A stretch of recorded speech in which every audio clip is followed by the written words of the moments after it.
This is Festavia string lights from Philips, and in this video we'll show you how it looks installed. This is a permanent setup, and we have it installed in the front of the house and on the sides. Before you install, make sure to turn it on and connect through the app just to be sure everything works. Bright color changing Festavia lights let you decorate for any season or occasion. We have it installed under the soffit. Make sure to leave at least 2 inches from the corner of the wall. This helps with correct light projection. This is how it looks on the sides.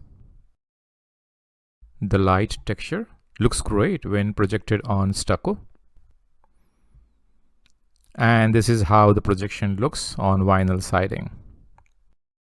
They are waterproof and quick to install under eaves, along roof lines, or across your home's exterior.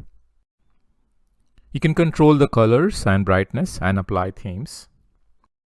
We are using the theme called November Haze. This lets you easily control and customize the lights.